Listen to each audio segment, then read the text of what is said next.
In a rundown diner parking lot in small-town Colorado, a struggling single father with only $20 to his name encounters a desperate mother clutching her hungry baby. Without hesitation, he hands over his last bill, knowing it means another night without groceries for himself. What happens next will leave you speechless. This isn't just a story about $20 or empty stomachs. It's about how one moment of generosity can unlock doors you never knew existed, and how the universe sometimes rewards the purest hearts in the most unexpected ways.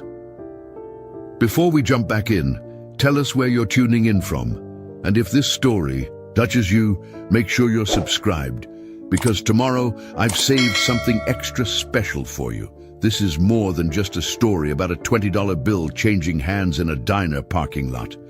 This is a story about the invisible threads that connect us all, about how the universe keeps perfect accounts, and about why the smallest gestures often carry the greatest power.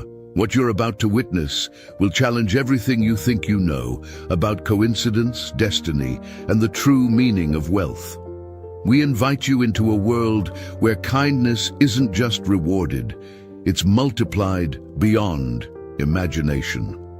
Where a single father's desperate act of compassion sets off a chain reaction that transforms not just his life, but an entire community. This is a journey that proves miracles don't always announce themselves with thunder and lightning. Sometimes they whisper through the rustle of a $20 bill passed from one struggling soul to another. In the next 40 minutes, you'll discover how one moment of selfless generosity becomes the foundation for something extraordinary. You'll witness how love, when given freely, returns in ways that defy logic and restore faith in humanity's deepest goodness. This isn't just entertainment. It's a reminder that every act of kindness plants seeds in soil we may never see, but harvests we will always eventually reap.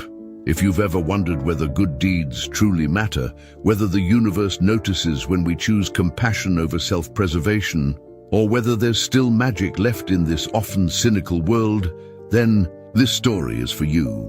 We're not just telling you about transformation, we're inviting you to witness it, to feel it, and to carry it forward into your own life.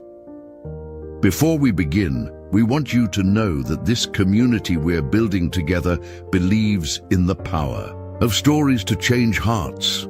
Every person who chooses to subscribe, to share their own experiences of unexpected kindness, to comment with their hometown or their favorite moment from these stories, you're all part of something bigger.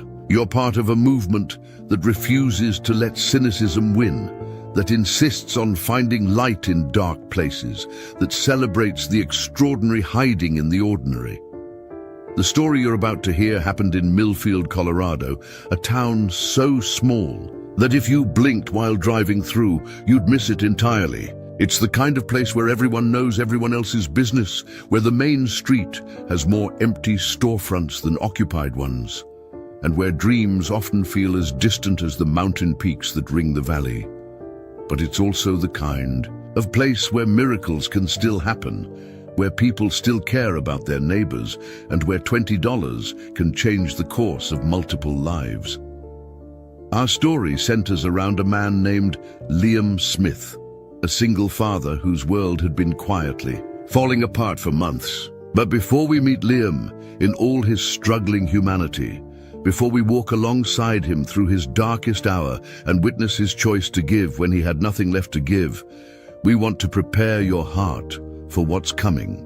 You're about to see how poverty can't diminish the richness of a generous spirit, how desperation can coexist with dignity, how the act of giving, even when it hurts, even when it seems impossible, can open doorways to futures we never dared imagine. This story will take you from the edge of financial ruin to the heights of unexpected prosperity, but more importantly, it will show you how love, real, sacrificial, unconditional love, remains the most valuable currency in any economy. So settle in, open your heart, and prepare to believe again in the impossible. Because what starts with a $20 bill in a diner parking lot becomes something that will leave you forever changed. This is the story of how one man's last $20 became the first chapter of a $1 million miracle. And remember, as you watch this unfold, that you too carry the power to change someone's world. You too have the ability to plant seeds of kindness that may bloom into miracles. You too are part of this beautiful, interconnected web of humanity where every generous act matters, every compassionate choice counts, and every person has the potential to be someone else's answered prayer. Welcome to a story that will restore your faith in the impossible and remind you why love always finds a way to multiply itself beyond our wildest dreams. But this transformation doesn't happen overnight, and it doesn't come without struggle. You'll walk with Liam through moments when hope seems foolish, when practical wisdom would counsel holding on to that last $20, when every rational voice would say, take care of yourself first. You'll feel the weight of his decision in real time, understanding that this isn't just about money. It's about the kind of person he chooses to be when nobody's watching, when there's no guarantee of reward, when kindness costs everything he had left. The woman he encounters, Serenity Fuller, carries her own story of heartbreak and resilience. She's not just a plot device or a recipient of charity. She's a mother fighting for her daughter's survival, a person with dreams that got derailed, a human being worthy of dignity and hope. When their paths cross in that parking lot, it's not just a transaction. It's a moment when two souls recognize something sacred in each other's struggle. What makes this story extraordinary isn't just the financial miracle that follows, though that will absolutely amaze you. It's the revelation that true wealth was present in that parking lot long before any $1 million surprise arrived. It was there in Liam's willingness to give. It was there in Serenity's grateful tears. It was there in the baby's innocent trust that the world would provide. The money that comes later simply confirms what was already true, that love is the most powerful force in the universe.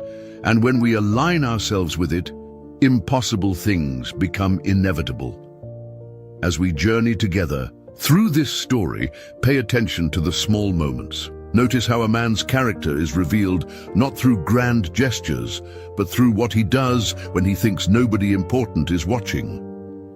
Observe how dignity can shine through desperation, how hope can survive when circumstances suggest it shouldn't, how community forms when people choose connection over isolation. These details matter because they're the building blocks of miracles. This story will challenge you to reconsider what you think you know about success, about worthiness, about the way the universe operates. It will ask you to believe that kindness is never wasted, that love always finds its way back to the giver, and that sometimes the best investment we can make is in another human being's hope. By the end, you'll understand that the real miracle wasn't the money. It was the moment Liam decided that someone else's need mattered more than his own fear. The alarm clock's shrill cry cut through the pre-dawn darkness of Liam Smith's cramped apartment above Mabel's diner, but he was already awake. Sleep had become a luxury he couldn't afford, not when the bills stacked on his kitchen table seemed to multiply overnight like some cruel mathematical curse. The red final notice stamps glared at him through the gloom, each one a reminder that his world was slowly crumbling around him, one unpaid invoice at a time. Liam swung his legs over the side of the narrow bed and immediately felt the familiar ache in his lower back, a souvenir from years of hunching over kitchen prep stations and carrying heavy supply boxes. At 32, he felt decades older, worn down by the relentless grind of trying to keep his head above water in a town where opportunities were as scarce as rainfall in August. His calloused hands, permanently stained with coffee grounds and cooking oil, told the story of a man who had never been afraid of honest work, even when that work barely paid enough to survive. The apartment itself was a testament to making do with less. Two small rooms above the diner that had seen better decades, with wallpaper peeling at the corners and a bathroom door that stuck so badly you had to throw your whole body weight against it.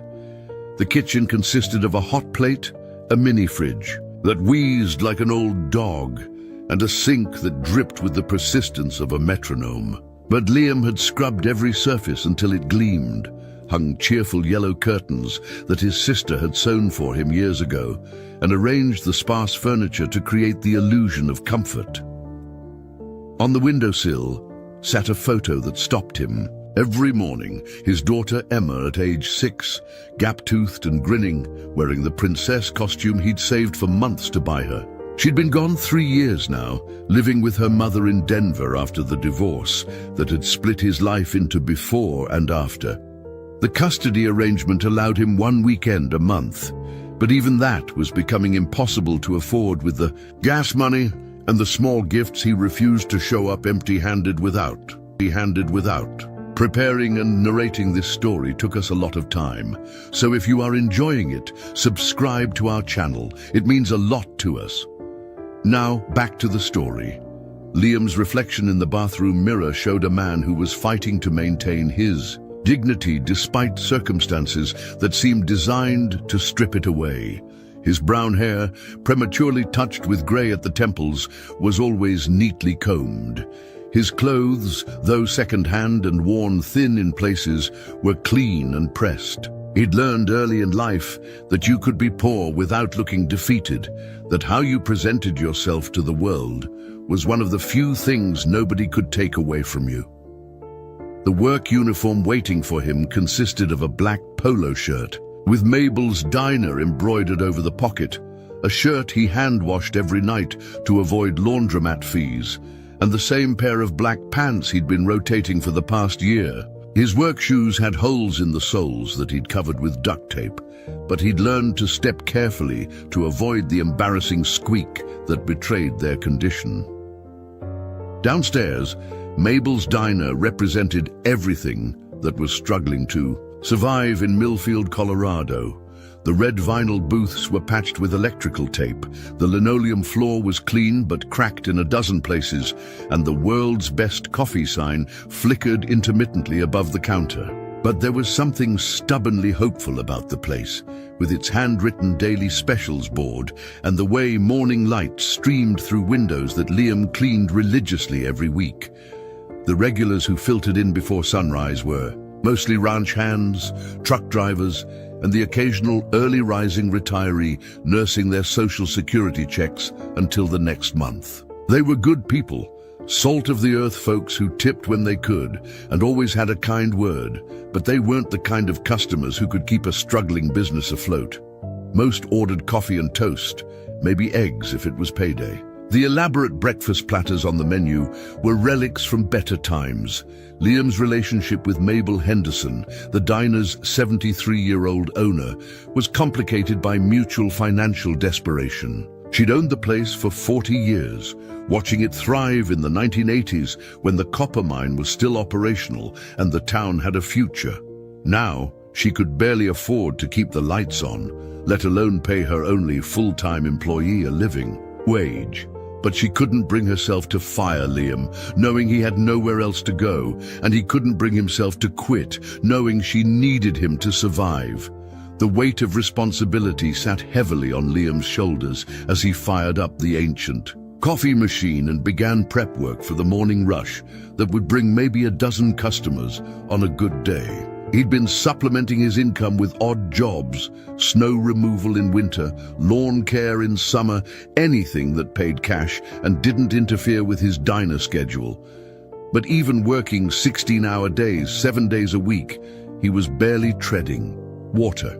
The $20 bill in his wallet represented more than emergency money. It was his buffer against complete catastrophe, his insurance policy against the moment when everything finally collapsed.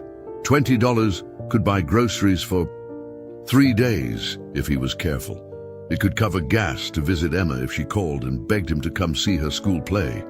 It could pay for the blood pressure medication he'd been rationing to make it last longer. As the morning wore on and the familiar rhythm of coffee brewing and eggs frying filled the air, Liam found himself staring out the window at the empty main street of Millfield. Half the storefronts were vacant, their for lease signs faded by the harsh Colorado sun. The bank had a foreclosure notice in its window. Even the gas station was struggling, its prices higher than the stations in bigger towns because it couldn't buy fuel in bulk. This was the reality of small-town America that didn't make it into tourism brochures or political speeches. This was where dreams came to die quietly, where good people worked themselves to exhaustion for wages that couldn't sustain basic dignity, where a $20 bill could mean the difference between eating and going hungry. But it was also where character was forged in the crucible of hardship, where community mattered because survival depended on looking out for each other, where small acts of kindness carried the weight of miracles because they cost everything the giver had to offer. The photograph on Liam's windowsill wasn't just a picture. It was a daily reminder of everything he'd lost and everything he was fighting to preserve. Emma Rose Smith, captured at 6 years old, in a moment of pure joy, her missing front teeth creating a gap-toothed grin that had once been the center of his universe. The princess costume she wore was wrinkled from hours of play, the plastic tiara slightly crooked, but to Liam, she looked more regal than any queen who'd ever lived. 3 years had passed since the divorce, but the wound felt as fresh as if it had happened yesterday. The marriage to Rebecca hadn't ended in dramatic explosions or bitter accusations. It had simply withered under the weight of financial stress, unfulfilled dreams, and two people who'd grown into strangers sharing the same small space. When the copper mine closed and Liam lost his job as the equipment operator, the foundation of their life together had crumbled like old concrete. Rebecca had been patient at first, understanding even as Liam scrambled to find work in a town where opportunities were disappearing faster than snow in spring sunshine. But patience had limits, especially when Emma needed new shoes and school supplies, when the electricity company sent final notices, when choosing between groceries and rent became a monthly decision. The breaking point came on Emma's 7th birthday, when Liam couldn't afford the bicycle she'd been dreaming about for months. He'd seen something die in Rebecca's eyes that day, not love exactly, but hope. Hope that he could provide the stability their daughter deserved. The custody arrangement they'd worked out had seemed reasonable at the time. Emma would live with Rebecca in Denver, where Rebecca's sister had found her a job at a medical clinic, and Liam would have visitation rights every other weekend plus holidays. What they hadn't calculated was the hidden costs of divorce, the gas money for the 4-hour round trip to Denver, the need to maintain an apartment suitable for Emma's visits, the pressure to make every moment special when he only had 48 hours a month to be a father. The last time Emma had visited was 3 months ago, and the memory still kept Liam awake at night. She'd grown taller, her baby face beginning to show hints of the young woman she'd someday become, but more concerning was the distance in her eyes. She'd been polite, affectionate even, but there was a guardedness that hadn't been there before. When he'd asked about school, her friends, her favorite subjects, she'd answered in the careful way people used when talking to acquaintances rather than family. The breaking point of that visit came when they'd walked past the toy store on Millfields Main Street. Emma had pressed her face against the window, staring at a dollhouse that was far beyond Liam's budget. Without thinking, he'd promised they'd come back for it the next day, knowing full well he couldn't afford it, but unable to bear the disappointed look that would cross her face if he said no. That night, he'd lain awake calculating and recalculating his finances, wondering if he could skip meals for a week, if he could walk to work instead of driving, if there was any way to make the numbers work. The next morning, when they'd returned to the store, Liam had stood paralyzed in front of the cash register, his pride warring with his love for his daughter. Emma had watched him with those two wise eyes, and he'd seen the exact moment she understood. She'd gently taken his hand and told him she didn't really want the dollhouse after all, that she'd just been looking. But Liam had seen the lie for what it was. A 7-year-old protecting her father's feelings, a reversal of roles that cut deeper than any criticism Rebecca had ever leveled at him. The phone calls that followed Emma's visit had become increasingly sporadic. Rebecca claimed Emma was busy with school activities, new friends, dance classes they could afford, now that Rebecca had steady income and health insurance. But Liam suspected the truth was simpler and more painful. Emma was building a life that didn't include him, not because she didn't love him, but because it hurt too much to miss someone who felt increasingly like a stranger. The medical bills from Emma's emergency appendectomy 6 months ago had been the final blow to Liam's already strained finances. Rebecca had called him from the hospital, her voice tight with worry and exhaustion, explaining that Emma needed surgery and asking if he could help with the costs. The question had hung in the air between them, both knowing he couldn't afford it, but neither wanting to say it out loud. He'd emptied his savings account, borrowed against his next 3 paychecks, and still covered less than a quarter of the total bill. What haunted Liam most wasn't the money itself. It was the realization that he'd become a father who couldn't protect his daughter when she needed him most. He remembered sitting in that hospital waiting room, watching other families navigate the crisis together while he sat alone, feeling like an outsider in his own daughter's life. When Emma had woken up from surgery and reached for Rebecca's hand, instead of his, the message had been clear: he was becoming optional in her world. The divorce decree had given him legal rights to see Emma, but poverty was slowly stealing those rights away. Every missed visit because he couldn't afford gas, every cancelled phone call because his service had been temporarily disconnected, every birthday present that arrived late because he'd had to wait for payday, they all added up to a growing distance that no court order could bridge. Late at night, when the diner was closed and the apartment was silent, except for the dripping faucet and the occasional creak of settling wood, Liam would hold that photograph and remember the weight of Emma's small hand in his, the way she'd fall asleep on his chest during movie nights, the sound of her laughter echoing through their old house. He'd made mistakes, plenty of them, but he'd never stopped loving her with a fierce desperation that bordered on worship.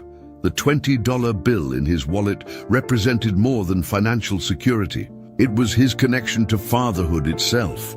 It meant he could answer the phone if Emma called asking him to come to a school play. It meant he could buy her a small gift on her next birthday. It meant maintaining the illusion that he was still capable of providing for her, even in the smallest ways. Without it, he wasn't just broke. He was admitting defeat in the only role that had ever truly mattered to him. This was the weight Liam carried as he moved through his days at the diner, serving coffee to truckers and listening to their stories of the road. Every dollar he earned was measured against the cost of being Emma's father. Every financial decision was filtered through the question of whether it brought him closer to or further from his daughter. The pressure was constant, exhausting, and absolutely inescapable. But perhaps the cruelest irony was that Emma had inherited his generous heart. Rebecca had mentioned in their last conversation that Emma had used her birthday money to buy supplies for a school fundraiser, helping families in need. She was growing up to be exactly the kind of person Liam had always hoped she'd become: compassionate, thoughtful, generous to a fault. And he was terrified that his own financial failures would teach her the wrong lessons about the value of kindness in a world that seemed to punish it at every turn. The afternoon shift at Mabel's diner had been slower than usual, even by Millfield standards. 3 truckers nursing coffee that had grown cold an hour ago, old Pete reading the same newspaper he'd been staring at since lunch, and Mrs. Chen counting quarters for her daily slice of apple pie. The tip's jar by the register held exactly $4.37, barely enough to cover the gas it would take to drive to the grocery store, let alone buy anything once he got there. Liam wiped down the counter for the dozenth time. That day, his movements automatic after years of the same routine.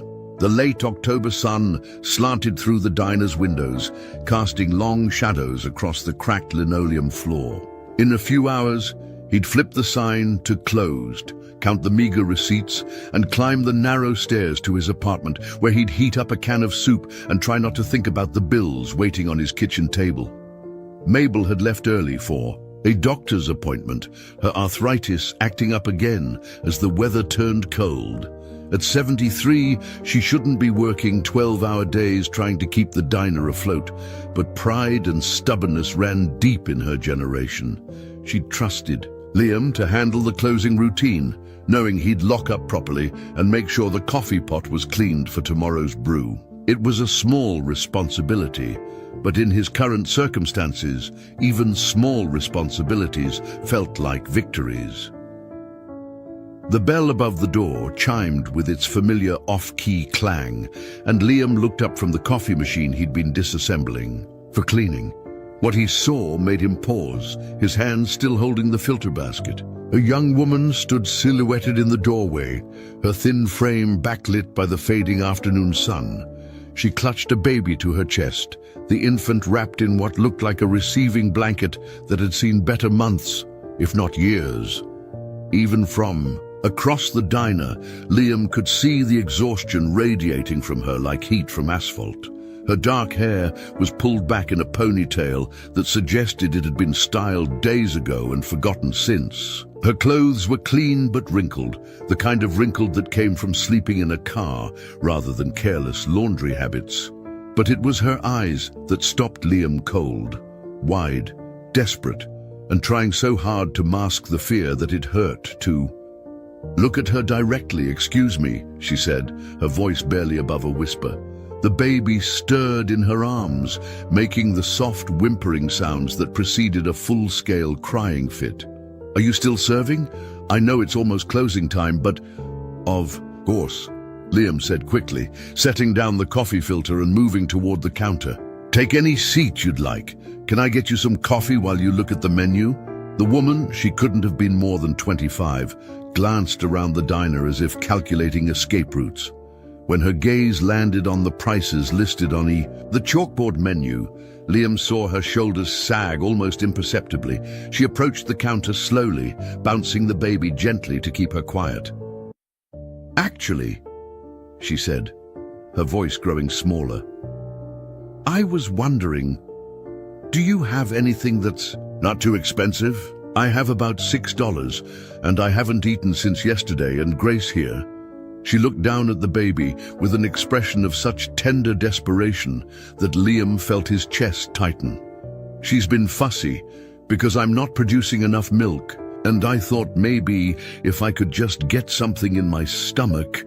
The sentence trailed off into silence, and Liam found himself looking at a young mother who was quite literally at the end of her rope.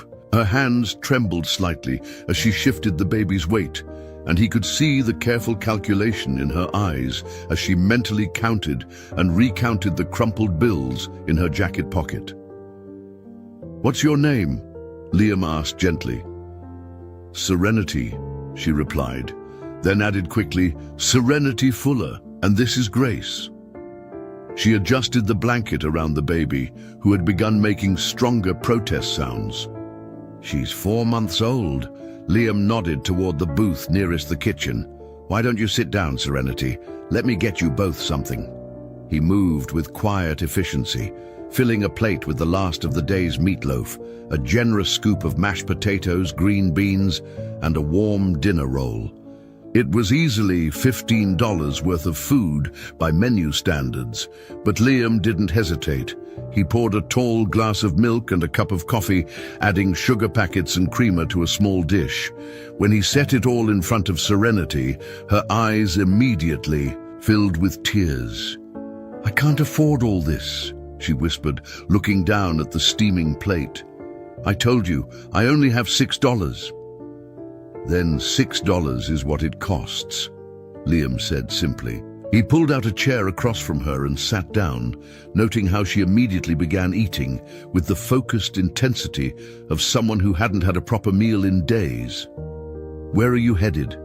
Serenity swallowed a bite of meatloaf before answering. "North. My sister lives in Wyoming, near Cheyenne. She's got a spare room and said Grace and I could stay with her while I get back on my feet." She paused, looking embarrassed. "My car broke down about 50 miles south of here. A trucker gave us a ride into town, but..." She didn't need to finish. Liam could fill in the blanks. No money for repairs, no money for bus tickets, no money for anything except the hope that kindness existed somewhere along the highway between desperation and salvation. "How long since the car broke down?" he asked. 3 days. Serenity's voice was barely audible. "We've been staying at the rest stop, but security keeps moving us along. Grace cries when she's hungry, and I've been trying to walk to find work. But nobody's hiring, and I can't leave her alone." The picture she painted was heartbreaking in its simple desperation. A young mother stranded in a town that barely had enough opportunities for its own residents, carrying a baby who depended entirely on her ability to survive in circumstances that would challenge anyone. Liam found himself thinking of Emma, imagining his daughter in 20 years, wondering if she'd ever find herself in a similar situation with no one to help. As Serenity ate, she told him fragments of her story. A boyfriend who disappeared when... She told him she was pregnant, a job at a warehouse that had laid her off when the baby was born, and she couldn't arrange reliable childcare. An eviction notice that had forced her to choose between fighting in court and using her last savings to get to Wyoming, where family waited. Each detail was delivered matter-of-factly, without self-pity, but the cumulative weight of her circumstances was staggering. "The trucker who gave us a ride was kind," she said, finishing the last of the green beans. "But he was heading east, and this was as far as he could take us. He gave me the $6 for food and wished us luck." She looked down at Grace, who had fallen asleep in her arms. "I've been trying to figure out how to get to Cheyenne ever since." Liam excused himself and walked to the window, looking out. At the parking lot where Serenity's absence of transportation was glaringly obvious, the nearest bus station was in Denver, 60 miles away. Even if there was a route to Cheyenne from there, it would cost far more than $6. He thought about the $20 bill in his wallet, his safety net, his connection to Emma, his insurance against complete catastrophe. When he returned to the table, Serenity was attempting to pay for her meal, counting out wrinkled dollar bills and loose change with the precision of someone for whom every penny mattered. The sight of her trying to make good on her debt, even in her desperate circumstances, confirmed what Liam had already decided. He reached into his wallet and pulled out the $20 bill, setting it on the table next to her money. "Take this," he said quietly. Serenity's eyes widened. "No, I can't. You've already done too much." "You need it more than I do," Liam said. And in that moment, he meant it completely. Looking at this young mother holding her sleeping baby, calculating bus fares and baby formula and all the small necessities that stood between her and safety, his own problems suddenly felt manageable. Get to your sister, get somewhere safe. The gratitude in Serenity's eyes was almost too much to bear. She carefully folded the $20 bill and tucked it into her jacket pocket, then stood and extended her hand. "Thank you," she said simply. "I'll find a way to pay you back someday." Liam shook her hand, feeling the calluses that spoke of hard work and determination. "Just take care of that little girl," he said. "That's payment enough." As he watched Serenity Fuller walk out of the diner and into the uncertain evening, Liam Smith had no idea that he'd just set in motion events that would change both their lives forever. He only knew that he'd chosen to be the kind of person he wanted Emma to be proud of, even if Emma might never know about it. The days following Serenity's departure passed with an unusual heaviness that Liam couldn't quite shake. He'd given away his last $20 without a second thought, but the reality of that decision settled into his bones like the Colorado mountain cold that was beginning to creep into October nights. His wallet now contained exactly $3.47, the remainder of that day's tips, and payday was still 5 days away. For the first time in months, Liam found himself genuinely wondering if he'd made a mistake. Not in helping Serenity, that felt as right as breathing, but in giving away money he couldn't afford to lose. The grocery shopping he'd planned for the weekend would have to wait.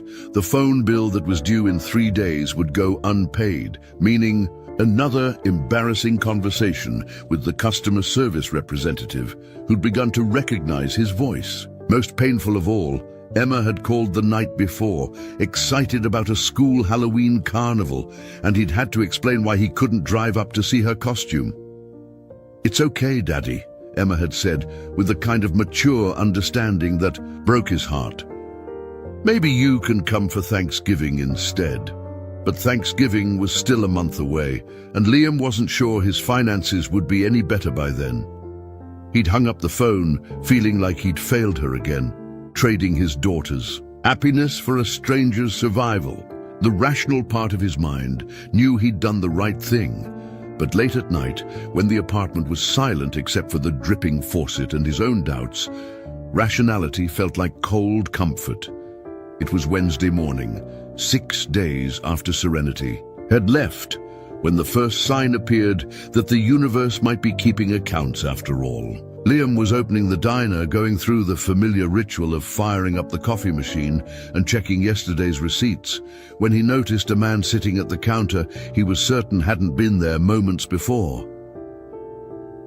"Morning," the stranger said, looking up from a newspaper that hadn't been there either. He was perhaps 60, well-dressed in the understated way that suggested money without ostentation. His silver hair was neatly trimmed, his hands manicured, but his eyes held the kind of warmth that came from genuine kindness rather than practiced politeness. "Hope you don't mind." The door was unlocked, and I saw the coffee was ready. Liam glanced at the front door, certain he'd locked it the night before, but decided not to question small mysteries. "No problem at all. What can I get you?" "Coffees. Perfect for now," the man said, extending his hand. "Name's Owen Adams. I'm passing through town on business and someone recommended this place. Said the food was good and the owner was an honest man." Liam shook the offered hand, noting the firm grip and direct eye contact. "Liam Smith. I'm not the owner. Just work here. But I'll take the compliment about the food. Mabel Henderson owns the place. She's been serving good meals here for 40 years. Owen nodded approvingly as he sipped his coffee. "Sometimes the best places are the ones that have been around long enough to know what they're doing. Speaking of which, I'm actually looking for someone, a young woman with a baby, traveling north from here about a week ago. Dark hair, probably looked like she needed help. You wouldn't happen to remember seeing anyone like that?" Liam's hand stilled on the coffee pot he'd been refilling.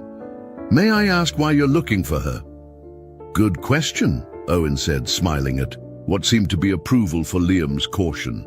"I represent a foundation that helps young mothers in crisis situations. We heard through some channels that she might have been in this area, and we wanted to make sure she and her baby were safe." The explanation felt genuine, but Liam had learned to be protective of people who trusted him. "What kind of foundation?" Owen reached into his jacket and pulled out a business card. "The Grace Foundation. We provide emergency assistance, temporary housing, job training, that sort of thing, all completely confidential, no strings attached." He paused, studying Liam's face. "You did meet her, didn't you?" Liam looked at the business card, noting the professional printing and Denver address. Something about Owen Adams felt trustworthy, but more than that, something felt almost familiar, though Liam was certain they'd never met. "She was here about a week ago. Nice girl, traveling with her baby to family in Wyoming. She seemed to be getting by okay." "That's good to hear," Owen said, though his expression suggested he was reading between the lines. These situations can be challenging. Sometimes people need more help than they're comfortable asking for. She handled herself with dignity. Liam said carefully, "Whatever help she needed, I hope she found it." Owen studied him for a long moment, then nodded slowly. "I'm sure she did. People like that usually recognize kindness when they encounter it." He finished his coffee and reached for his wallet. "What do I owe you?"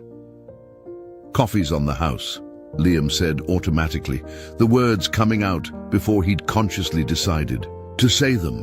It was a $2 loss he couldn't afford, but something about the interaction felt important in a way he couldn't explain. Owen looked at him with an expression that seemed to contain both surprise and something deeper. Recognition, perhaps, or approval. "That's very generous. Thank you." He stood to leave, then paused. "You know, I have a feeling that young woman you helped is going to do well for herself. And I have an even stronger feeling that the kindness people showed her along the way is going to come back to them in ways they can't imagine." After Owen left, Liam found himself replaying the conversation throughout the morning. There had been something almost orchestrated about the encounter, as if Owen Adams had been looking not just for information about Serenity, but testing something about Liam himself. The business card sat on the counter next to the register, and every time Liam glanced at it, he felt a strange mixture of hope and anticipation. The lunch rush was busier than usual. A tour bus had broken down just outside town, bringing 30 unexpected customers who ordered everything from burgers to apple pie. Liam worked frantically to keep up with orders while Mabel handled the register. And for the first time in weeks, the tips jar was heavy with bills and coins. When the last tourist had climbed back onto the repaired bus, Liam counted his earnings. With something approaching disbelief, $63 in tips, more than he usually made in a week. "Oh, well, I'll be," Mabel said, counting the day's receipts. "Haven't seen numbers like this since the mine was running. Maybe we should put a broken bus stop on the schedule every week." That evening, as Liam climbed the stairs to his apartment, he found an envelope that had been slipped under his door. His name was written on the front in unfamiliar handwriting, and inside was a brief note along with a $50 gift certificate to the grocery store in the next town over. "Mr. Smith," the note read, "a friend mentioned that you recently helped someone in need. This small token comes with gratitude from people who believe kindness should never go unrewarded. Please use this for yourself and know that good deeds create ripples that travel farther than we ever imagine." There was no signature, no return address, just the gift certificate and the growing certainty that his act of generosity towards Serenity was somehow connected to the sudden improvements in his circumstances. Liam sat on his narrow bed, holding the note and feeling something he hadn't experienced in months, the possibility that the universe might actually be fair after all. The next morning brought another surprise. Owen Adams was back, sitting in the same booth, reading what appeared to be the same newspaper. But this time he wasn't alone. A well-dressed woman sat across from him, and when she looked up as Liam approached, her smile was warm and immediate. "Mr. Smith," Owen said, standing to shake hands again, "I'd like you to meet my colleague, Julia Murray. She's the director of our foundation, and she wanted to thank you personally." "Thank you personally." Julia extended her hand with the kind of professional warmth that suggested genuine caring behind the business demeanor. "Mr. Adams told me about your conversation yesterday, and frankly, about your generosity with the coffee. In our line of work, we don't often get to thank the people who make the real difference in crisis situations." "I didn't do anything special," Liam said, uncomfortable with the attention. "That's exactly what makes it special," Julia replied. "Mr. Smith, we've been able to connect with the young woman you helped. She's safe, she's with family, and she wanted us to tell you that your kindness gave her hope when she needed it most." Liam felt his throat tighten unexpectedly. "She doesn't owe me anything. I just did what anyone would do." "But that's where you're wrong," Owen said gently. "Not everyone would do what you did. That's precisely why we're here." The conversation that followed would change everything. Julia Murray opened a leather portfolio and withdrew a folder that looked far too official for a casual conversation in a small-town diner. Liam felt his stomach tighten with the kind of anxiety that came from years of unexpected documents bringing bad news. Eviction notices, final demands, legal papers that always seemed to arrive at the worst possible moments. "Mr. Smith," Julia began, her voice carrying the practiced warmth of someone accustomed to delivering life-changing information. "What I'm about to share with you might sound unusual, but I hope you'll hear me out completely before you respond." Liam nodded, his hands instinctively reaching for the coffee cup in front of him as an anchor against whatever was coming. Owen sat quietly beside Julia, but there was something in his expression that suggested he was as invested in this conversation as she was. "The Grace Foundation isn't just any charitable organization," Julia continued.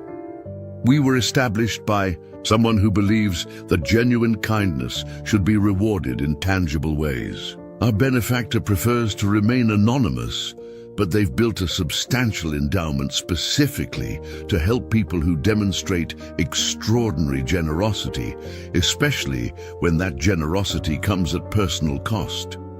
She paused, allowing the words to settle.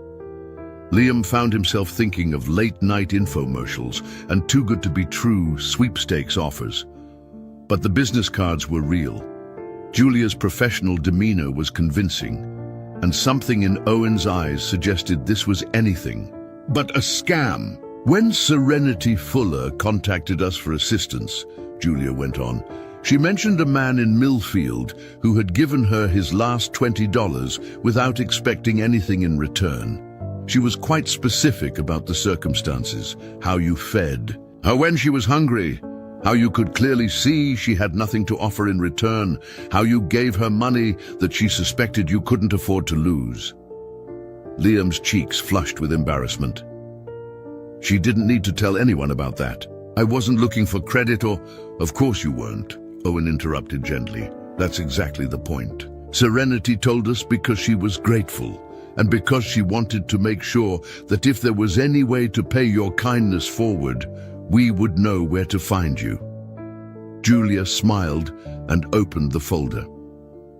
"Mr. Smith, our foundation has investigated your situation. I hope you don't mind, but we needed to verify both your circumstances and your character. What we found was remarkable. A single father working multiple jobs to support himself and maintain a relationship with his daughter. A man who's never defaulted on a debt despite financial hardship. Someone who's helped neighbors with snow removal, assisted elderly customers with their groceries, and never once complained about his circumstances to anyone who could help him." The description felt surreal, as if they were talking about someone else entirely. Liam had never thought of his actions as remarkable. They were simply what decent people did when they could manage it. "You don't understand what you're getting at," he said honestly. "We'd like to offer you a partnership," Julia said simply. "The Grace Foundation is expanding its operations, and we need someone to manage our rural outreach program for this region of Colorado. Someone who understands what it's like to struggle, who recognizes genuine need when they see it, and who has a proven track record of putting others' welfare ahead of their own comfort." Liam stared at her, certain he'd misunderstood. "You're offering me a job?" "We're offering you a calling," Owen corrected. "The position would involve identifying families and individuals in crisis throughout small communities like Millfield. You'd have a budget to provide immediate assistance, food, temporary housing, transportation, emergency funds. You'd also coordinate with local businesses and organizations to create longer-term support systems." Julia pulled out a document that made Liam's eyes widen. The starting salary would be $65,000 annually, plus benefits, plus a discretionary fund of $50,000 yearly for emergency assistance. You'd work primarily from Millfield, traveling to neighboring communities as needed. And Mr. Smith, this isn't charity. This is employment. We've researched your background, your character, your judgment. We believe you're exactly the person we need for this position. The numbers seem to float in the air between them, too large and too wonderful to be real. $65,000 was more than Liam had made in the past 3 years combined. It was Emma's college fund, stable housing, the ability to visit his daughter whenever she needed him. It was the difference between surviving and living. "I don't have any formal education in social work," Liam said, his practical mind automatically searching for the catch. "I never went to college, never worked for a non-profit. I'm just a guy who works in a diner." "You have something more valuable than formal education," Julia replied. "You have lived experience with hardship, natural empathy, and most importantly, the judgment to give away your last $20 to someone who needed it more than you did. Those qualities can't be taught in any classroom." Owen leaned forward. "Liam, may I ask you something personal? When you gave Serenity that money, what went through your mind?" Liam thought back to that moment, remembering the weight of the $20 bill in his hand and the desperation in Serenity's eyes. "I thought about my daughter," he said quietly. "I thought about how I'd want someone to help her if she were ever in that situation. And I thought about the kind of person I want to be, regardless of whether anyone's watching. That," Julia said with obvious satisfaction, "is exactly why you're perfect for this job." The conversation continued for another hour, covering practical details that seemed almost mundane compared to the magnitude of what was being offered. Liam would start immediately, working out of a small office they'd establish in Millfield. He'd receive training in crisis intervention and resource management, but much of the work would rely on his natural instincts and local knowledge. Most importantly, he'd have the resources to help people like Serenity before they reached the point of desperation. "There's one more thing," Owen said as they prepared to leave. "The Foundation's benefactor wanted us to give you this personally."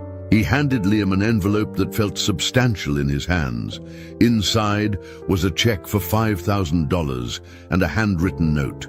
"Mr. Smith, this represents the immediate return on your investment in human kindness. The young woman you helped wanted to pay you back but didn't have the means. Consider this a down payment on all the good you're going to do in the world. With gratitude, a friend." Liam stared at the check, then at Julia and Owen, then back at the check. "This is real? All of this is actually happening?" "It's real," Julia confirmed. "We'll have contracts and paperwork ready by tomorrow, and you can start as soon as you're ready. There's just one question.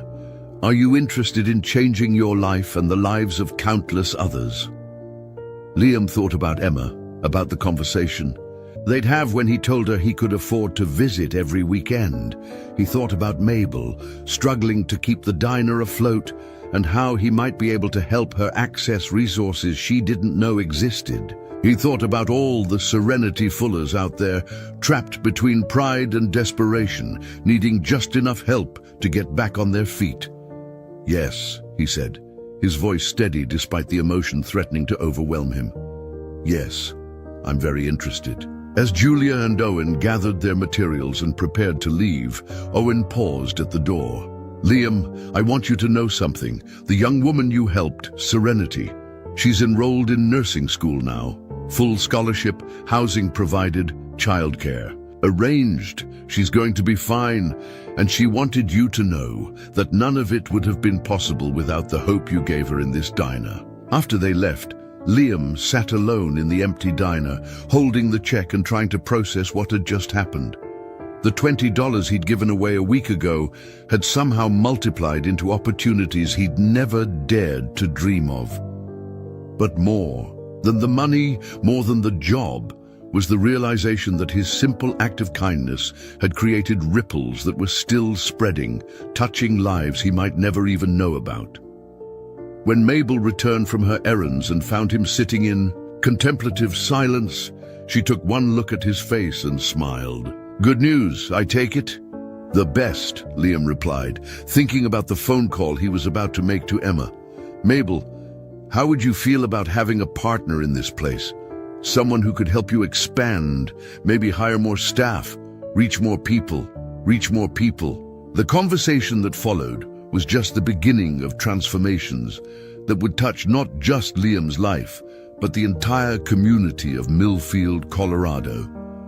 Sometimes miracles didn't announce themselves with fanfare.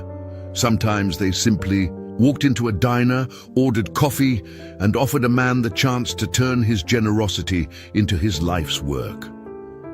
3 weeks after signing the contracts that officially made him the regional coordinator for the Grace Foundation's rural outreach program, Liam Smith stood in what had once been the vacant storefront next to Miller's Hardware, watching workers install the sign that would change everything. Millfield Community Resource Center, a Grace Foundation initiative. The transformation had been swift but thoughtful. Julia Murray and her team had worked with local contractors to convert the empty space into something that felt both professional and welcoming.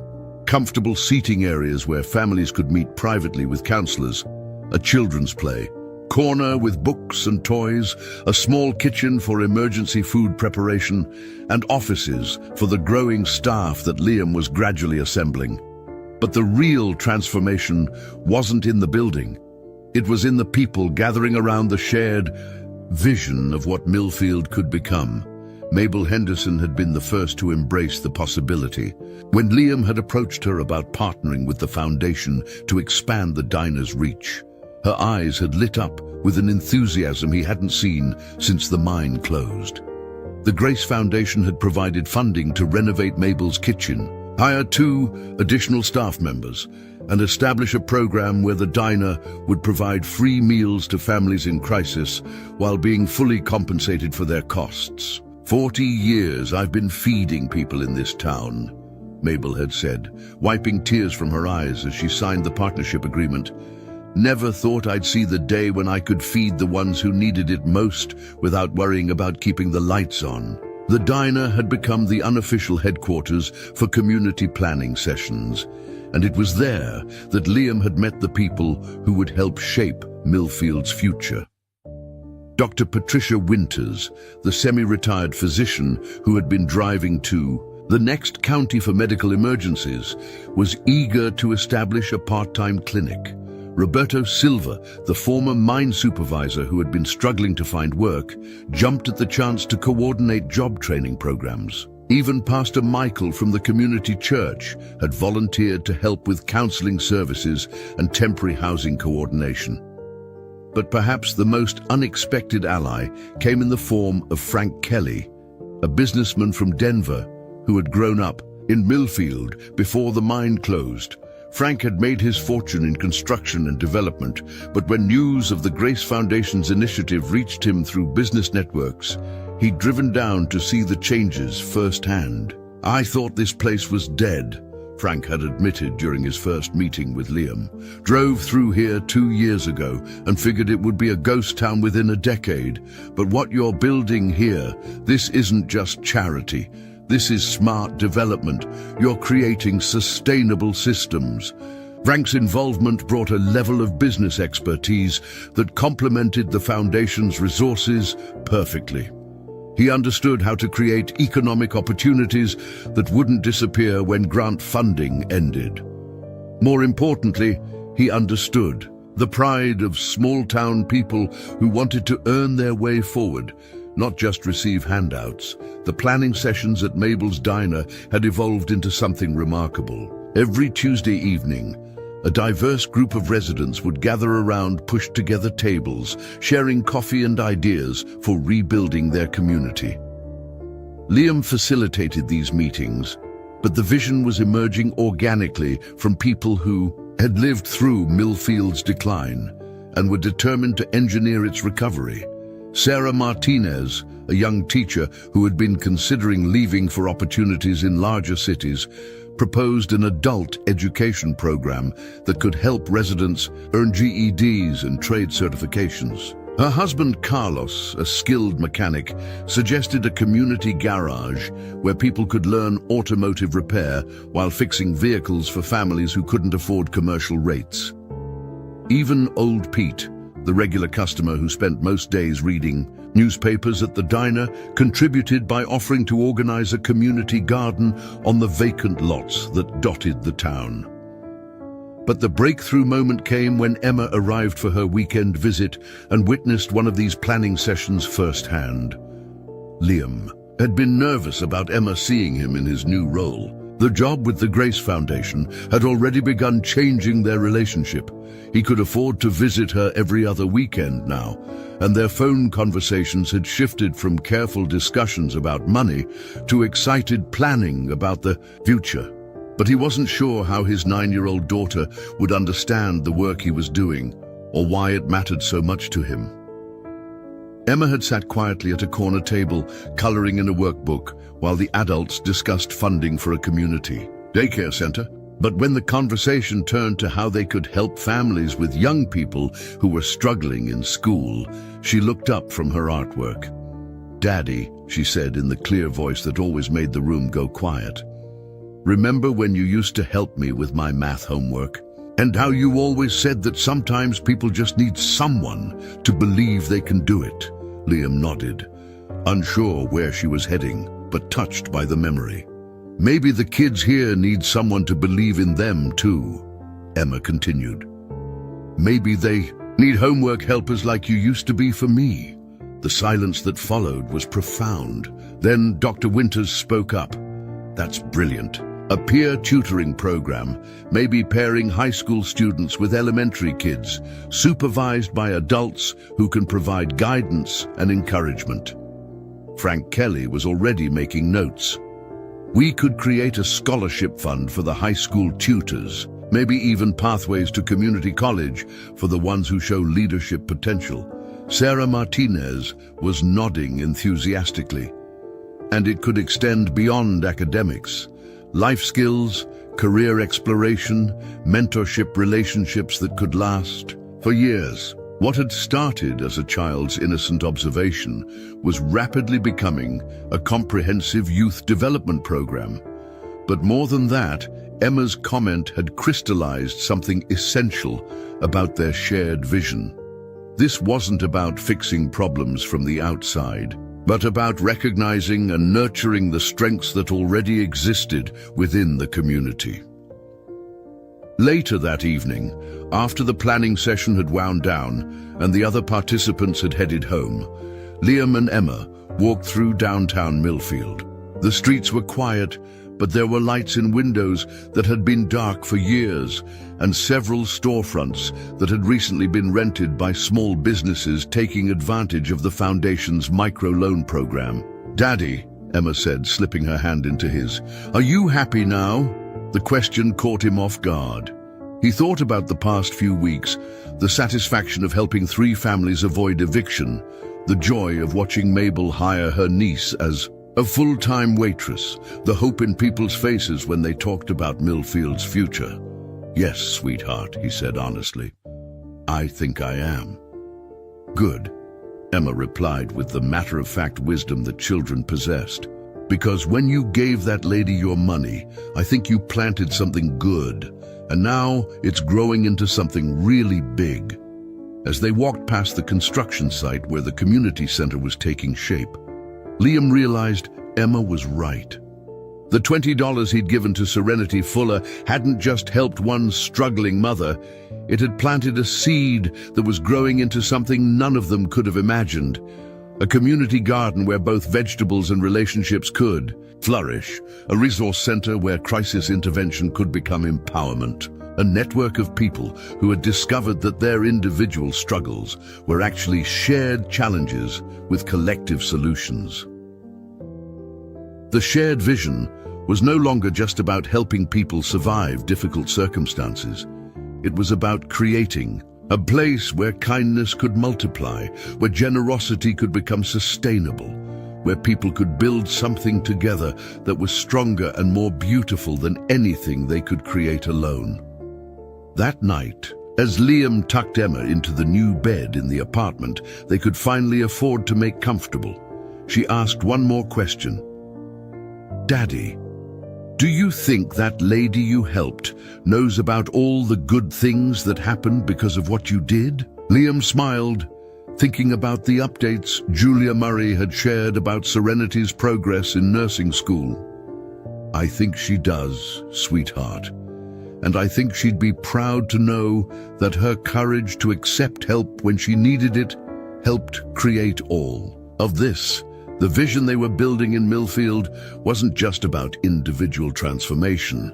It was about proving that communities could heal themselves when people chose to invest in each other's success. And it had all started with a $20 bill and the simple belief that everyone deserved a chance to hope again. 6 months into the Grace Foundation's presence in Millfield, just when it seemed like the transformation was taking permanent root, the first real test arrived in the form of a letter that landed on Liam's desk with the weight of a thunderbolt. The letterhead read, "Colorado Department of Social Services, Fraud Investigation Unit," and the words that followed threatened to unravel everything they had built. "We have received complaints regarding irregular funding practices and potential misappropriation of charitable resources," the letter stated in bureaucratic language that somehow managed to sound both vague and menacing. "An investigation has been opened to examine the financial practices of the Grace Foundation's Millfield operations. All programs must be suspended pending the completion of this review." Liam read the letter 3 times, his hands trembling slightly as the implications sank in. Someone had reported them to the state, claiming that the Foundation's methods were suspicious, that the rapid transformation of Millfield was too good to be true, that money was being funneled inappropriately. The investigation would take months, during which time they couldn't provide emergency assistance, couldn't fund the community programs, couldn't continue the work that had begun to give people hope. The timing couldn't have been worse. Winter was settling into the Colorado mountains with unusual harshness, and 3 families were depending on Foundation assistance to keep their heat on. The community daycare was scheduled to open in 2 weeks, providing care for 15 local families who had already adjusted their work schedules around the new service. The adult education program had 22 enrolled students who were halfway through earning their GEDs. But beyond the immediate practical concerns was something even more devastating: the doubt that crept into people's voices when they heard the news. After years of disappointment and broken promises, Millfield residents had finally begun to believe that change was possible. Now, faced with official government letterhead suggesting fraud and mismanagement, that fragile hope was beginning to crack. The news spread through town with the speed that bad news always traveled in small communities. By the afternoon of the day Liam received the letter, Mabel's Diner had become an unofficial crisis center where worried residents gathered to share information and fears. "I knew it was too good to be true," muttered Jim Brennan, a rancher who had been skeptical of the Foundation from the beginning. "Nobody just shows up with that kind of money without strings attached. There's always a catch." Others were more defensive, but equally worried. Sarah Martinez sat at a corner table with her husband Carlos, their faces etched with the kind of concern that came from having too much to lose. The adult education program wasn't just an opportunity for them, it was their pathway to better jobs and a more stable future for their family. "What if they shut everything down?" Sarah asked quietly.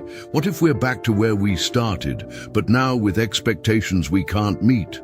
Dr. Winters had driven over from her clinic as soon as she heard, her medical bag still in hand from afternoon house calls.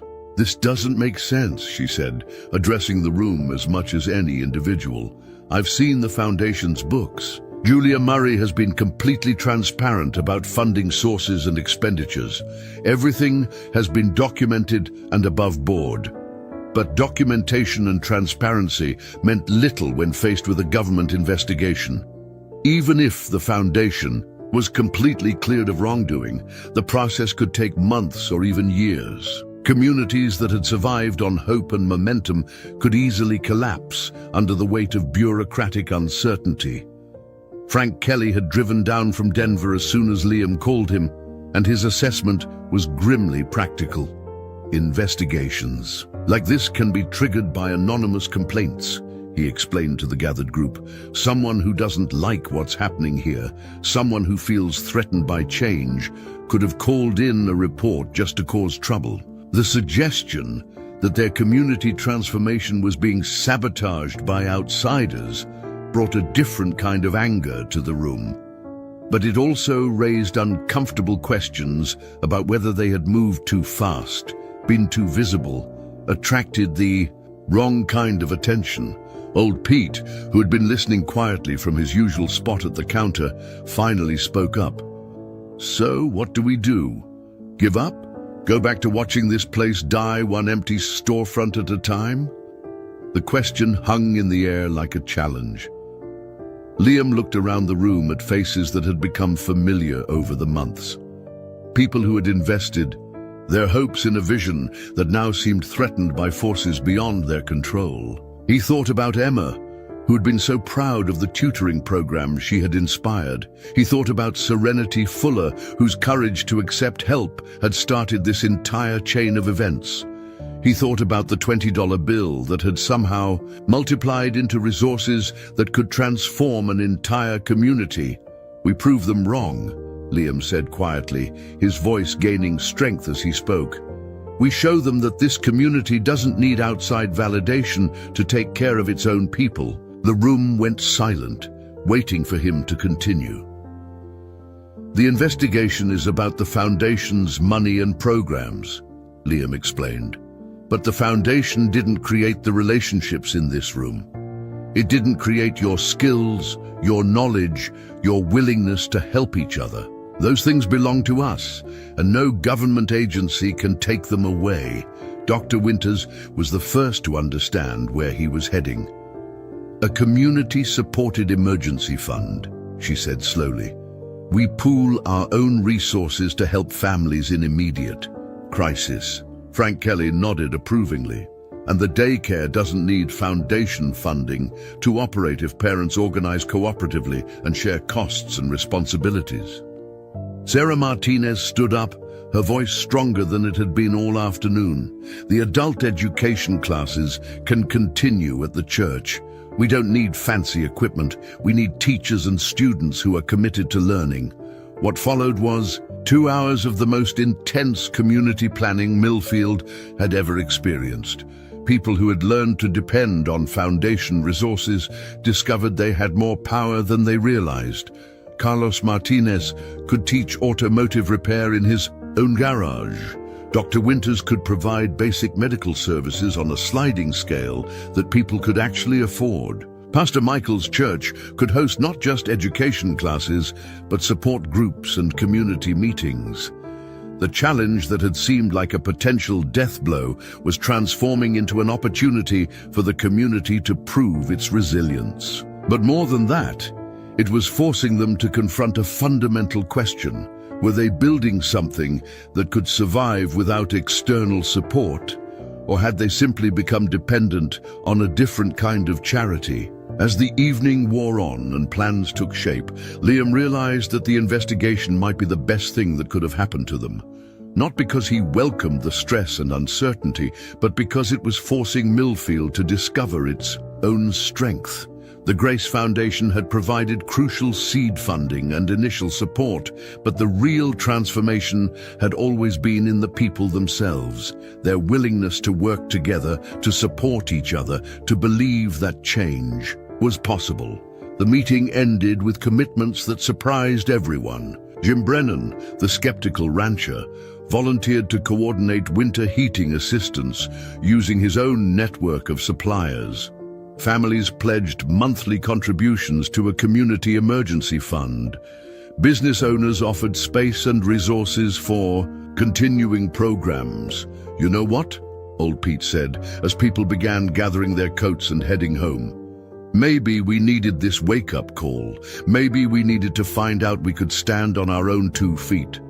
But as Liam locked up the community center that night, he couldn't shake the worry that they were about to find out just how much they could endure. The investigation was real, the threat to their progress was serious, and not everyone in the community had the resilience to weather months of uncertainty.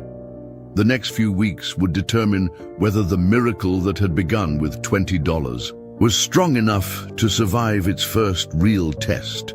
The answer came on a snow-covered Tuesday morning in February, 3 months after the investigation had begun, and 2 weeks after the community had quietly celebrated their first self-funded success. Story: Maria Santos, a single mother of 2 who had been struggling to keep her heat on, had been helped not by foundation money, but by the community emergency fund that neighbors had contributed to from their own paychecks. The heating bill was paid. Maria kept her job at the grocery store, and her children stayed in their home and school. Liam was reviewing the week's volunteer schedules at the community center when Julia Murray walked through the door, her usual professional composure replaced by something that looked remarkably like excitement. Behind her came Owen Adams and a woman Liam didn't recognize, elderly, elegantly dressed, with the kind of quiet authority that suggested she was accustomed to being listened to. "Liam," Julia said without preamble, "I'd like you to meet Eleanor." Hartwell, the name meant nothing to Liam initially, but something in the way Julia said it suggested it should. Eleanor stepped forward with a warm smile and an outstretched hand. "Mr. Smith," she said, her voice carrying the refined cadence of old money and careful education, "I've been looking forward to meeting the man who started all of this with $20 and a generous heart." The pieces began clicking into place as Eleanor continued speaking. "I'm the benefactor behind the Grace Foundation. I prefer to stay behind the scenes usually, but recent events have made a more direct approach necessary." Liam stared at her, trying to reconcile this grandmother-like vigor with the mysterious force that had transformed his life and his community. "You're the person Behi, Eleanor's smile deepened. "I'm the person who provided the initial funding, yes, but you're the person who proved the concept works. Mr. Smith, what you and your community have accomplished during this investigation has been extraordinary." She gestured toward the chairs arranged in the center's main meeting area. "May we sit? I have quite a story to tell you, and some news that I think will interest you greatly." As they settled into the comfortable chairs that had hosted hundreds of community conversations over the past months, Eleanor began to speak with the measured pace of someone who had thought carefully about every word. 50 years ago, I was a young mother stranded on the side of a highway in Kansas with a sick baby and no money for a mechanic. A farmer stopped to help us, a man who clearly had very little himself, but who spent his last $10 to get our car running and refused to let us repay him. She paused, her eyes distant with memory. That man's kindness saved my daughter's life and taught me something fundamental about human nature. Eleanor reached into her purse and withdrew a yellowed piece of paper. I wrote him a letter years later, after my husband's business had succeeded and we had the means to give back. I wanted to find him, to repay his kindness, but he had passed away and his family had scattered. So I decided to do something different. She handed Liam the letter, and he could see it was addressed to the farmer who stopped for a stranger's family. The letter promised to find ways to reward unexpected kindness wherever it appeared. "The Grace Foundation has been operating for 30 years, Eleanor continued. "We identify people like you, people who give when they can't afford to give, who help without expectation of return.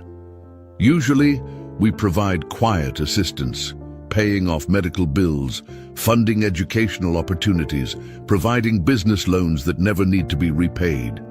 But your situation was different. Owen spoke up for the first time.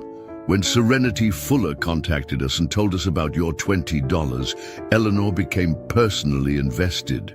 She wanted to see what would happen if we didn't just reward individual kindness, but empowered it to transform an entire community. "And the investigation?" Liam asked. Eleanor's expression hardened slightly. "The investigation was initiated by a complaint from Harold Westbrook, a property developer who had been planning to buy up Millfield's main street at distressed prices for a shopping complex. Your community's revitalization threatened his plans, so he decided to try to shut you down with bureaucratic harassment." Julia opened her portfolio and withdrew a thick folder. The state completed their investigation last week. Not only did they find no evidence of wrongdoing, but they were so impressed with our documentation and community impact that they're recommending the Grace Foundation model for statewide implementation. The relief that flooded through Liam was so intense, it was almost overwhelming. Months of uncertainty, community stress, and personal doubt suddenly lifted like fog clearing from a mountain valley. But Eleanor wasn't finished. "Mr. Smith, the investigation did reveal something significant. It showed that your community doesn't need the Grace Foundation anymore. You've created something sustainable, something that can grow and thrive independently." She reached into her briefcase and withdrew another folder, "which is why I'm here to make you an offer that's different from anything the Grace Foundation has done before." Eleanor opened the folder to reveal documents that made Liam's eyes widen. "I'm establishing the Millfield Model Institute, a permanent endowment of $10 million dedicated to researching and replicating what you've accomplished here. The institute will be headquartered in Millfield, with you as its director, tasked with helping other struggling communities discover their own capacity for transformation." The numbers were staggering, but more significant was the implication. Millfield wouldn't just be saved, it would become a beacon for community revival across the country.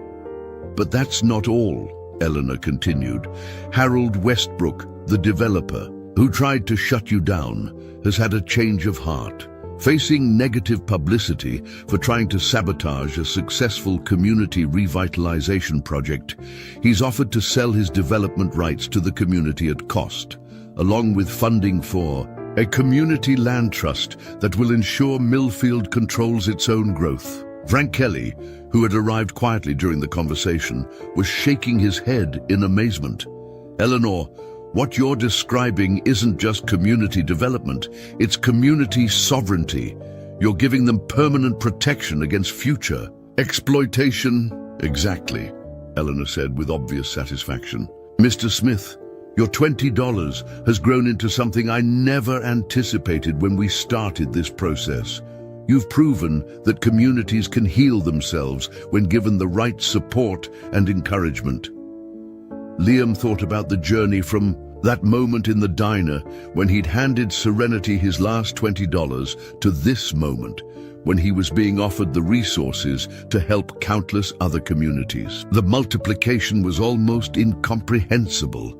"There's one more thing," Eleanor said, her voice softening. "Serenity Fuller wanted to be here today, but her nursing school schedule wouldn't allow it. However, she did send this." Eleanor handed Liam an envelope addressed in handwriting he recognized from the thank you note Serenity had left at the diner.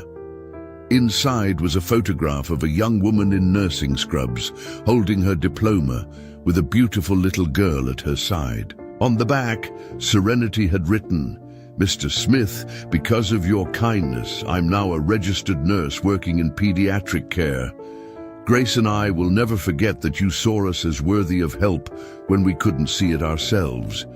Your $20 taught me that kindness multiplies. I'm spending my life proving you right."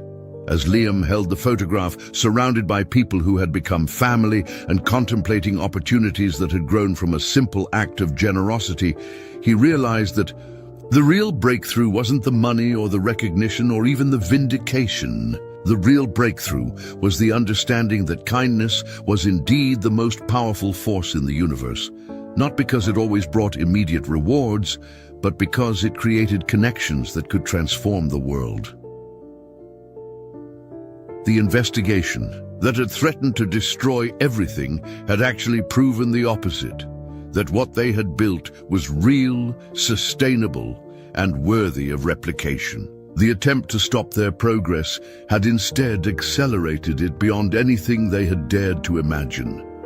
1 year after Eleanor Hartwell's visit, the Millfield Model Institute had become a pilgrimage site for community leaders, social workers, and policymakers from across the nation. But more importantly, it had become the epicenter of a movement that was spreading through small towns and forgotten neighborhoods like seeds carried on a favorable wind. Liam stood in the Institute's main conference room, looking out at representatives from 23 communities who had traveled to Colorado to learn how they could replicate Millfield's transformation. The irony wasn't lost on him that he was now teaching people how to accomplish what he had stumbled into by accident, starting with nothing more than a heart that couldn't ignore another person's need. The most important thing to understand, Liam was saying to the assembled group, is that we didn't save Millfield with outside money or expert consultants. We saved it by recognizing that every community already has the resources it needs. They're just scattered among people who haven't learned to work together yet. In the front row sat Marcus Chen, the mayor of Riverside Falls, Ohio, a former manufacturing town that had lost its primary employer 3 years earlier. Beside him was Dr. Patricia Valdez from Del Rio, Texas, where drought and economic decline had created a crisis that felt insurmountable. Behind them were representatives from mountain towns in West Virginia, farming communities in Nebraska, and Rust Belt cities in Michigan, all united by the shared experience of watching their homes slowly die and the desperate hope that death might not be inevitable. But the most remarkable attendee was seated near the back of the room, taking careful notes, despite having heard this presentation dozens of times before. Serenity Fuller had completed her nursing degree and was now the Millfield Model Institute's Director of Family Services, helping to design programs that addressed the complex web of challenges facing struggling families. The transformation from desperate mother to respected professional still amazed everyone who knew her story, but no one more than Serenity herself. "Mr. Smith," called out Maria Rodriguez, a community organizer from Phoenix, "how do you identify which people in a community have the capacity to become leaders in this kind of transformation?" Liam smiled, remembering asking similar questions when Julia Murray had first approached him. "You don't identify them," he said. "You create the conditions where they can identify themselves. People rise to meet genuine need when they're given permission to care about each other. The evidence of that principle was scattered throughout Millfield and beyond. Dr. Winters had leveraged her part-time clinic into a regional health network that served 4 counties. Frank Kelly had moved his business headquarters to Millfield and was now developing affordable housing projects in 6 states using the Community Land Trust model. Even Old Pete had found his calling, becoming the Institute's unofficial historian and documenting the transformation process with the meticulous attention to detail that had once been focused solely on reading newspapers. But perhaps the most significant ripple effect had been completely unintended. Emma, now 11 years old and spending every other weekend in Millfield, had started a pen pal program connecting students from the Institute's partner communities. What had begun as a school project had evolved into a network of young people, sharing resources, ideas, and encouragement across geographical and cultural boundaries. "Sometimes the kids understand this better than we do," Emma had explained to a group of visiting educators. They don't see reasons why things can't work. They just see problems that need solving and friends who can help solve them. The Penn Bell program had led to student exchanges, collaborative science projects, and even joint fundraising efforts, where students from prosperous communities helped their counterparts in struggling areas while learning valuable lessons about privilege, responsibility, and effective altruism. During the lunch break, Liam found himself in conversation with Dr. James Patterson, a researcher from the University of Colorado who had been studying the Millfield phenomenon for his upcoming book on community resilience. What we've documented here challenges fundamental assumptions about rural development and social services, Dr. Patterson was saying, gesturing toward charts and graphs that quantified the town's transformation. You've achieved better outcomes, with lower per capita investment than any government program or private foundation initiative we've studied. Liam nodded, though he'd learned to be cautious about academic enthusiasm. The numbers are encouraging, he agreed, but they don't tell the whole story. You can't measure the feeling of hope returning to a place or the sense of dignity that comes from solving your own problems. That afternoon, the group participated in Millfield's weekly community meeting held every Wednesday at Mabel's Diner, which had expanded twice to accommodate the growing attendance. The agenda included updates on the Community Land Trust, planning for the annual Kindness Festival, and discussion of a proposal to establish a community-owned renewable energy project. But the most powerful moment came when Serenity stood up to address the visitors directly. "A year and a half ago," she began, her voice steady but thick with emotion, "I walked into this diner with my baby daughter. No money, no plan, and no hope. I was ready to accept that my life was just a series of emergencies that I couldn't handle." The room was completely silent, understanding that they were witnessing something significant. Liam Smith gave me $20 that night, but more importantly, he gave me something I had forgotten existed, evidence that people could be good to each other without expecting anything in return. That gift of trust changed everything about how I saw myself and what I thought was possible. She paused, looking around the room at faces that had become family over the months of working together. But here's what I've learned since then. What happened to me wasn't special because it was unusual. It was special because it was exactly what should happen in a healthy community. People should be able to count on each other. Struggling shouldn't mean suffering alone. And everyone should have the chance to both receive help when they need it and give help when they can. The applause that followed was respectful rather than enthusiastic, the kind of response that indicated people were processing profound ideas rather than simply appreciating good speaking. After the visitors had departed and the community members had headed home, Liam and Serenity found themselves alone in the diner, helping Mabel stack chairs and wipe down tables in the comfortable routine that had developed over months of similar evenings. "Do you ever think about what would have happened if you hadn't stopped that night?" Serenity asked, hanging her apron on the hook behind the counter. Liam considered the question seriously. "I think about what would have happened if I had stopped, but decided I couldn't afford to help. I think I would have regretted that decision for the rest of my life. And I think I would have found a way to survive," Serenity replied.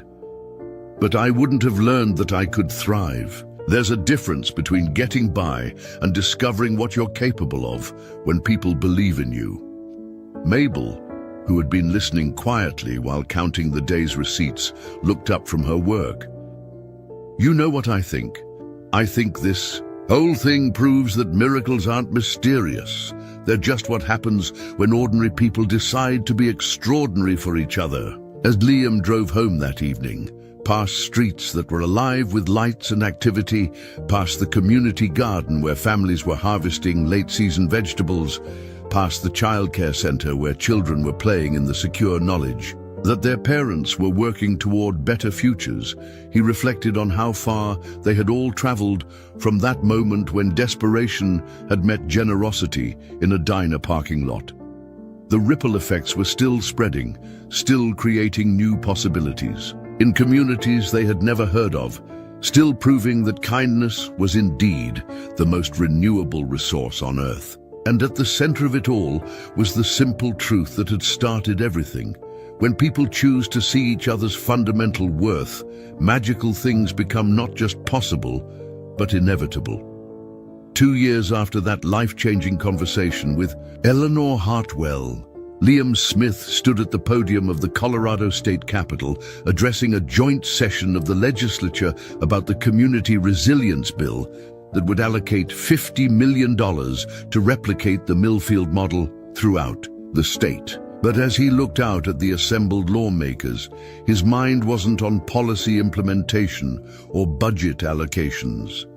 He was thinking about a photograph that sat on his desk back home, a picture of a young woman in a nurse's uniform holding a baby, taken in a diner parking lot that had somehow become the epicenter of a movement that was changing the world. "Honorable members of the legislature," Liam began, his voice carrying the confident clarity that came from absolute certainty in his message. "I'm here today not as an expert in community development or social policy, but as someone who learned firsthand that the most powerful economic development tool in existence costs exactly $20 and requires nothing more than a willingness to see strangers as neighbors." The chamber was unusually quiet, the kind of attentive silence that indicated people were genuinely listening rather than simply waiting for their turn to speak. Behind him on a large screen was a before and after photograph of Millfield's main street, empty storefronts transformed into thriving businesses, vacant lots converted into community gardens, despair replaced by undeniable vitality. 2.5 years ago, I gave my last $20 to a struggling mother because I couldn't imagine doing anything else. I had no idea that simple act would eventually lead to this moment, to policies that will affect hundreds of communities across our state. But what I've learned since then is that miracles aren't rare. We just don't recognize them because we've been taught to expect them to look different than they actually do. In the gallery above, Emma sat with Rebecca, both of them beaming with pride that was almost too much to contain. At 13, Emma had become something of a celebrity herself, her student exchange program now operating in 12 states and featured in educational conferences nationwide. But she was still, fundamentally, a girl who was proud of her father for choosing kindness when it mattered most. "The Millfield model isn't complicated," Liam continued, clicking to the next slide, which showed a simple flowchart. "Step 1. Identify people who are struggling but haven't given up hope. Step 2. Provide immediate assistance without conditions or judgment. Step 3. Create opportunities for those people to help others facing similar challenges. Step 4. Step back and watch communities heal themselves." Governor Patricia Martinez, who had championed the legislation, nodded approvingly from the front row. She had visited Millfield 6 months earlier and left convinced that what she had witnessed represented the future of effective governance, not programs imposed from above, but resources provided to enable communities to solve their own problems. "But I want to be clear about something," Liam said, his tone becoming more personal. "This isn't about money, though money helps. This isn't about programs, though programs can provide structure. This is about remembering that we are responsible for each other, and that responsibility is not a burden, it's the source of our greatest strength." After the presentation, the bill passed with overwhelming bipartisan support, the first time in years that the legislature had achieved such consensus on any significant issue. But for Liam, the real victory had come weeks earlier, in a conversation that few people would ever know about. Serenity had been working late at the Institute, reviewing applications from communities that wanted to join the pilot program, when she had received a phone call that changed everything yet again. The caller was Harold Westbrook, the developer, who had tried to shut down their work through the fraud investigation. "Ms. Fuller," he had said, his voice carrying a humility that must have cost him considerable effort, "I owe you and your community an apology. I also owe you an explanation and possibly an opportunity for a very different kind of partnership." What followed was a confession that was both surprising and revealing. Westbrook had grown up in a town very similar to Millfield, a place that had died slowly when the primary industry collapsed. His family had lost everything, and he had spent his adult life accumulating wealth and power as armor against ever feeling that helpless again. When he saw Millfield's revival, it had triggered something deeper than business concerns. It had forced him to confront the possibility that his hometown could have been saved if people had worked together instead of abandoning each other. "I want to fund expansion of your model into communities that have been written off completely," Westbrook had explained. "Not as an investor looking for returns, but as someone who wants to prove that what happened to my family and my hometown doesn't have to be inevitable." The partnership that emerged from that conversation had added another $50 million to the movement's resources, but more importantly, it had demonstrated that even the people who seemed most opposed to their work might actually be potential allies carrying their own wounds and dreams. Now, 6 months later, the Millfield model was being implemented in 47 communities across 8 states. Each adaptation was slightly different, reflecting local cultures and needs, but all shared the core principle that had started everything: the belief that everyone deserved a chance to hope again, and that communities could heal themselves when given the right support and encouragement. The success stories were becoming too numerous to track individually. A former coal mining town in West Virginia had become a center for renewable energy training. A struggling neighborhood in Detroit had transformed vacant lots into urban farms that supplied fresh produce to the entire region. A fishing village in Maine had developed a sustainable tourism model that celebrated their maritime heritage while providing year-round employment. But for Liam, the most meaningful success story was still unfolding every day in his own life. Emma now spent entire summers in Millfield, working as a junior counselor in the youth programs and developing leadership skills that would serve her well regardless of what career she eventually chose. His relationship with Rebecca had evolved, from polite cooperation to genuine friendship, built on their shared pride in the remarkable young woman their daughter was becoming. Mabel Henderson, now 76 and officially retired, still came to the diner every morning to have coffee and hold court with visitors who wanted to hear first-hand accounts of Millfield's transformation. She had become something of a folk hero, the grandmother figure who had provided the stable foundation that allowed everything else to grow. "You know what I've learned," Mabel had said recently, watching Emma teach a group of younger students how to make her famous apple pie. "People always talk about paying it forward, but that's not quite right. You don't pay kindness forward, you plant it. And then you tend the garden that grows from it." On the evening after his presentation to the legislature, Liam found himself back where it all started, sitting in a booth at Mabel's diner with a cup of coffee and the latest batch of applications from communities that wanted to join the program. The diner was busy, filled with a mixture of locals and visitors who had come to see the place where $20 had somehow multiplied into a movement that was changing the world. Serenity appeared at his table, sliding into the seat across from him with the easy familiarity of someone who had become family through shared purpose rather than shared blood. "Eleanor called," she said, pulling out a folder. "She wants to establish a permanent endowment that will ensure this work continues for generations. $200 million.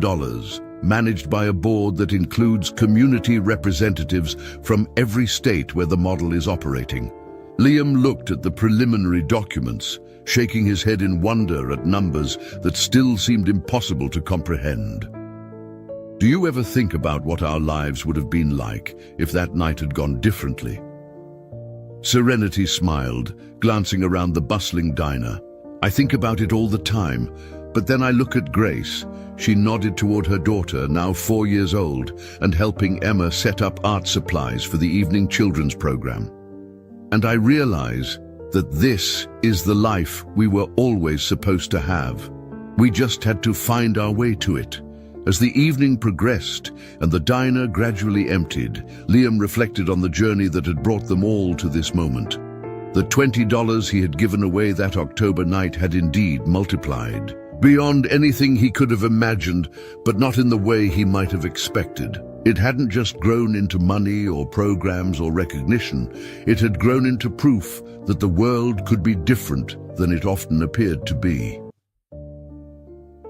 The last customer of the evening was a young father with a tired-looking toddler, counting change to pay for a cup of coffee and a piece of pie to share. Without hesitation, Liam approached their table. "Coffee and pie are on the house tonight," he said gently. "Sometimes we all need a little kindness to keep going." The man's eyes filled with gratitude that looked remarkably familiar. "Thank you," he said simply. "I don't know how to repay this." "You don't repay it," Liam replied, thinking of all the people who had said those same words to him over the past 3 years. "You just remember that someone believed you were worth helping, and someday, when you can, you help someone else remember the same thing." As Liam walked home through streets that hummed with life and possibility, he understood that this wasn't an ending at all. It was simply the latest beginning in a story that would continue long after he was gone. Because that's what miracles really were. Not single moments of impossible magic, but chains of ordinary people choosing to be extraordinary for each other, creating ripples that would spread across the world for generations to come. The $20 bill was long gone, spent on bus fare and baby formula for a desperate mother on a cold October night. But the kindness it represented had become infinite, renewable, and absolutely unstoppable. And in a small town in Colorado, where hope had learned to multiply itself, that was more than enough to change everything. 5 years later, Dr. Grace Fuller adjusted her stethoscope and smiled at the 6-year-old patient whose scraped knee she had just bandaged. As the head of pediatric care at Denver Children's Hospital, she had treated thousands of young patients, but she never forgot that her own life had been saved by a stranger's kindness in a diner parking lot when she was just a baby. "Dr. Fuller," her assistant called from the doorway, "there's someone here to see you, says it's about the Grace Foundation Scholarship Program." Grace nodded, finishing her notes before walking to the consultation room where a teenage girl sat nervously with her mother. The girl's name was Isabella, and she was 17, brilliant, and determined to become a doctor despite growing up in circumstances that made medical school seem impossible. "I heard about the scholarship from my guidance counselor," Isabella explained, her voice steady despite obvious nerves. "She said you help students who want to help others, especially if they've overcome difficult situations."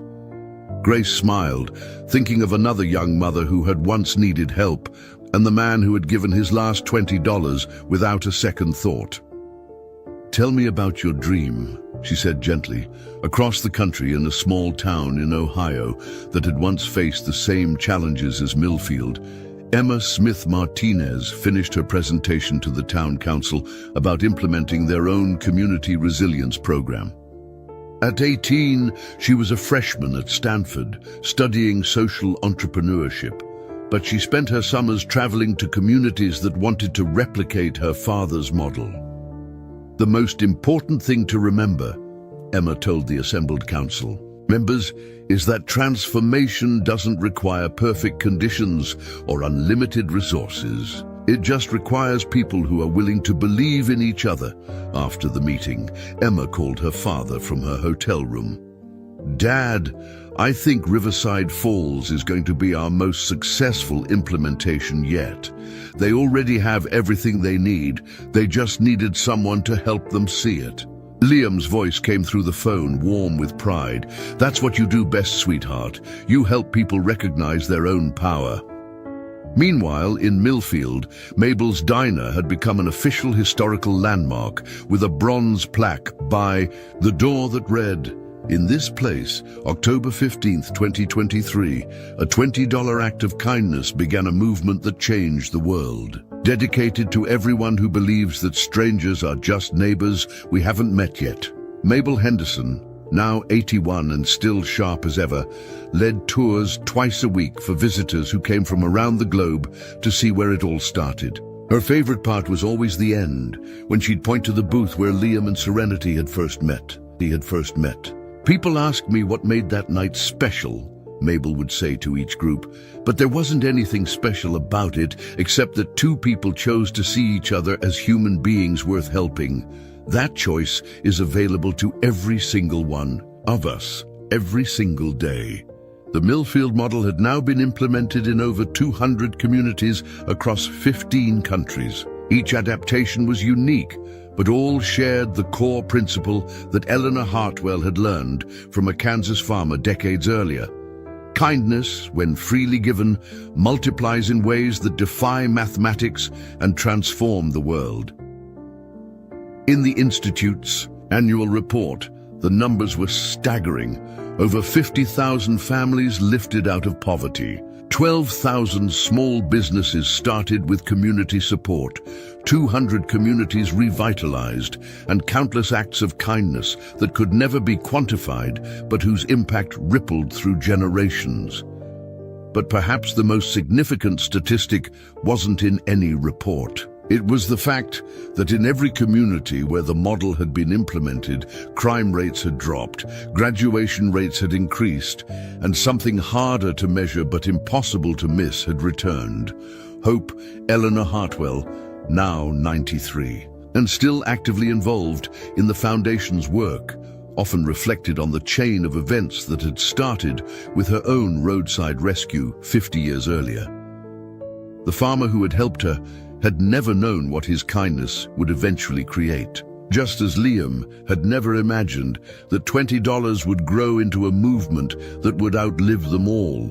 And in nursing homes and hospitals, in schools and community centers, in places where people gathered to help each other through difficult times, the story was still being told and retold, not as a fairy tale or an impossible dream, but as proof that ordinary people possessed extraordinary power when they chose to use it for each other. The $20 bill was gone, but the miracle it had planted would never stop growing. Because some investments don't just pay dividends, they pay it forward forever. Up next, you've got two more standout stories right on your screen. If this one hit the mark, you won't want to pass these up. Just click and check them out. And don't forget to subscribe and turn on the notification bell so you don't miss any upload from us.